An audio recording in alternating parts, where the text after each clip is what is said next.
Karena Doi sering komen di IG gue dengan bilang, "Hai cantik." Ya, walaupun sebenarnya jauh dari kata cantik sih. Stop. Kenalin, nama gue Widi. Gue mahasiswa profesi nurse di salah satu kampus di Kalimantan. FYI, nurse adalah panggilan untuk perawat yang sudah menempuh pendidikan S1 dengan titel S.Kep. Lalu ikut pendidikan untuk mengambil titel nurse. Kali ini, gue nggak akan membahas tentang kehidupan mahasiswa nurse. Maybe someday.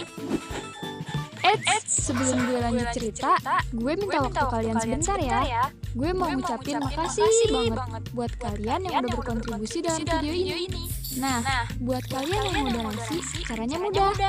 Silakan klik link di bawah ini ya, karena support dari kalian sangat berarti untuk kita. Yuk lanjut cerita.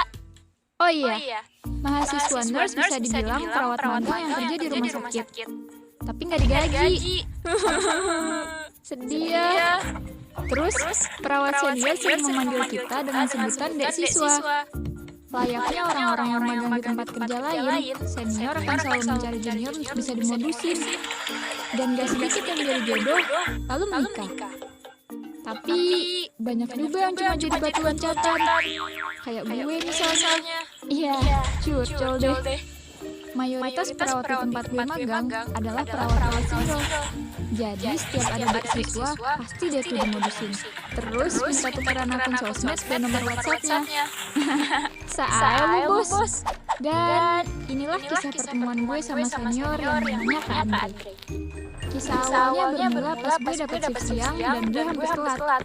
Setelah kalian tahu, hukuman bagi Dek Siswa yang telat adalah nambah waktu jam dinas 3 jam lebih lama dari jam normal.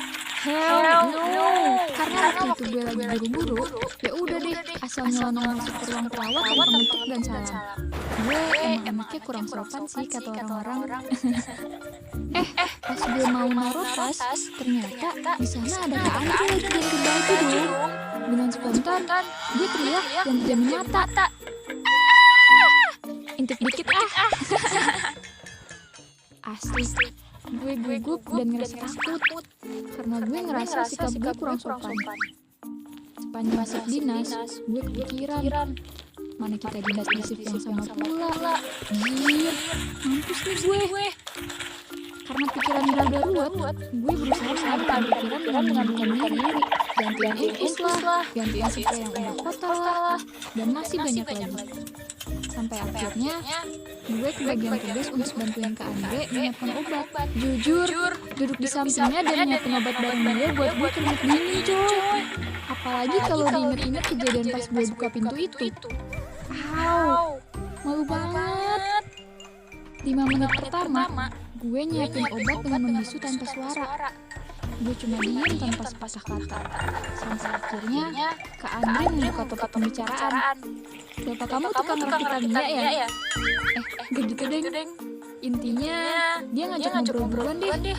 Asli, gue gak se-expect ini sama Kak Andre.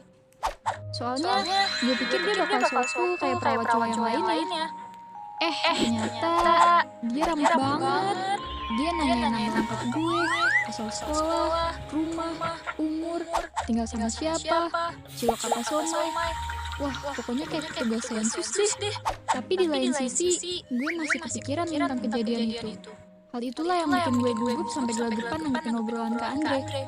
Setelah 30 menit kita nyiapin obat bareng, akhirnya gue nggak tahan buat ngebahas kejadian tadi. Gue jelasin tuh ke dia, kenapa nyelonong masuk ke ruang perawat tanpa ngetuk tanpa salam. Terus respon dia cuma ketawa-ketawa gitu. Padahal gue sampai maaf karena merasa bersalah. Dianya malah be aja. Anjir lah. Dari situ, gue ngerasa kalau Kak Andre anaknya emang baik banget. Soalnya dia nyuruh gue ngelupain kejadian itu. FYI, sebagai perawat magang, kita nggak cuma dinas di satu RS aja, tapi pindah-pindah gitu. Misalnya, hari ini di RS tempat Kak Andre kerja, besok-besok bisa di RS lainnya. Kebetulan waktu itu gue cuma kebagian waktu 1 minggu untuk dinas di sana. Selama 1 minggu juga, kita satu shift. Dan selama 1 shift, Kak Andre selalu jadi perawat senior yang ngebantuin gue kalau gue kesulitan ngadepin pasien. gue juga sadar diri lah. Jadi setiap Kak Andre butuh bantuan buat siapin obat atau buat catatan perkembangan pasien, gue selalu bantuin dia biar gak kerepotan.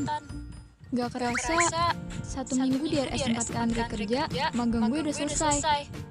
Udah waktunya gue pindah RS. Hari itu menjadi hari terakhir gue shift bareng Kak Andre. Di hari itu pula, gue izin pamit ke semua perawat di ruangan, termasuk Kak Andre. Di saat gue masuk ke ruangan perawat buat ngambil tas, Kak Andre gak banyak ngomong. Tapi pas gue udah mau pergi ninggalin ruangan, Kak Andre manggil gue buat minta nomor WA. Karena gue pikir Kak Andre cuma bercanda, jadi gak gue anggap serius. Dan gue langsung pergi aja ninggalin ke ruangan. Pas jalan ke parkiran RS, gue sempat kepikiran sama sikap gue ke Kak Andre. Kenapa gue gak kasih aja ya nomor WA gue ke dia? Jahat gak sih? Akhirnya, setelah gue pindah tempat magang di salah satu RS di luar kota, diem-diem gue coba untuk kepoin akun IG-nya Kak Andre. Ya, awalnya sih cuma sebagai wujud rasa permintaan maaf gue karena nolak ngasih nomor WA. Padahal mah, gue kangen. Siat! Dengan keajaiban semesta, akhirnya gue nemuin akunnya Kak Andre. Tapi akunnya dikunci. Mau gak mau gue kudu follow duluan deh. Dalam banyak pikiran gue, apakah Kak Andre bakal ingat sama gue? Tapi, semua prasangka gue terpatahkan. Selang beberapa jam gue follow Kak Andre, dia langsung callback dan DM gue. Yes! Dia masih inget beasiswa yang gak ada hari ini. Gue inget banget kata pertama yang dia ketik. Bukan salam ataupun sapaan, tapi kata cie. What? Aneh banget sih. Dari IG, kita komunikasi setiap harinya semakin sering dan semakin dekat. Meskipun gue saat itu lagi di luar kota. Karena kita sering DM-an, Kak Andre mulai nunjukin sifat aslinya. Dia mulai sering modusin gue. Saat itu, gue masih rapat hati gue. Karena masih trauma sama hubungan masa lalu. Ya, you know lah, mantan yang zolim. Jadi, gue anggap setiap kalimat yang Kak Andre bilang, ya cuma bercandaan aja. Oh iya, gue lupa ngasih tahu ya, kalau Kak Andre dan gue beda agama. Dia seorang Katolik dan gue Islam. Hal itu juga menjadi pertimbangan gue. Kenapa gue harus jaga jarak sama dia? Ya, kayak tulisan di belakang peta aja. Tapi, hal itu nggak buat gue tertutup soal urusan curhat Najitsu. Gue sering cerita ke Kak Andre tentang cowok-cowok yang lagi deketin gue. Seterbuka itu gue sama dia. Pernah, suatu saat Kak Andre nanya, kamu suka sama dia? Spontan gue bilang, kalau gue nggak suka dan cenderung risih. Gue nggak tahu responnya harus gimana. Tapi di saat itu juga dia bilang gini, kalau bisa jangan ada yang ganggu kamu lagi ya. Seketika gue bingung sama maksudnya. Tapi gue nggak peduli, karena gue nggak mikir kalau dia bakal beneran suka sama gue. Gue sering banget posting story foto kegiatan dinas gue di IG, dan Kak Andre sering banget komentarin cuma buat buka topik obrolan. Gue pernah tuh kodein Kak Andre buat nyanyiin dia pakai gitar. Gue pikir dia nggak bakal mau. Ternyata dia langsung minta nomor WA dan ngirimin rekaman dia pas nyanyi. Ya, walaupun suaranya nggak bagus-bagus amat sih, tapi gue seneng banget nyanyiin sama dia. Mulai saat itu, kita pindah tempat chat. Kak Andre selalu ngajak kita visian, soalnya kita jauh. Tapi gue selalu nolak, karena gue malu. 2 bulan kedekatan kita, Kak Andre mulai berani kodein tentang perasaannya. Dia pernah bilang kalau gue itu pacarnya. Padahal, jadian aja belum. Pas ditanya, emang kita kapan jadian? Dia cuma bilang, ya nanti. Mana pakai WKWK pula. Muat gak nih? Tapi lagi-lagi gue hanya menganggap itu sebagai bercandaan semata. Walaupun di sisi lain, sebenarnya gue mulai suka sama Kak Andre. Asal kalian tahu, malam itu jadi malam yang gak terlupakan. Gue gak bisa tidur dong. Gue mulai kepikiran lagi sama kata-kata Kak Andre. Jadi, malam itu juga gue WA Kak Andre untuk klarifikasi kalau semua yang pernah dia bilang ke gue cuma bercanda. Ya, mau gimana lagi? Jujur, gue tuh udah capek banget berurusan sama hati. Karena sekalinya gue sayang, maka gue bakal susah move on. Gue tuh anaknya gitu. Jadi malam itu, Kak Andre bilang kalau dia serius sama setiap perkataannya selama ini. Dia bilang suka sama gue, walaupun dia tahu kita beda agama. Nyes. Topik bahasan yang biasanya lucu-lucuan berubah jadi serius kayak pelajaran kimia. Secara pribadi, gue yang masih menutup hati saat itu menolak ajakannya untuk punya hubungan yang lebih serius. Karena masing-masing dari kita nggak ada yang mau ngalah untuk pindah agama. Bagi gue saat itu, gue nggak mau punya hubungan yang playing-playing alias main-main. Kalau mau serius, ya nikah bro. Sebetulnya Kak Andre paham maksud gue. Dan dia nggak maksain untuk kita punya hubungan yang lebih dari sekedar teman. Berubah jadi lebih cuek. Gue yang terbiasa dapat perhatian dari Kak Andre bertanya tentang sikapnya.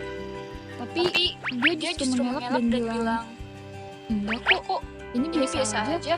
Gue emang cuek dari kemarin-kemarin. Kamu kenapa sih? Kita kan gak ada hubungan apa-apa." Di saat dia bilang itu, rasanya gue terpukul banget. Gue gak mau punya hubungan sama dia karena kita beda agama. Tapi gue juga sayang sama dia. Dan sikapnya terlanjur berubah. Setengah tahun sudah gue kenal Kak Andre. Dan sekarang kita udah jarang komunikasi.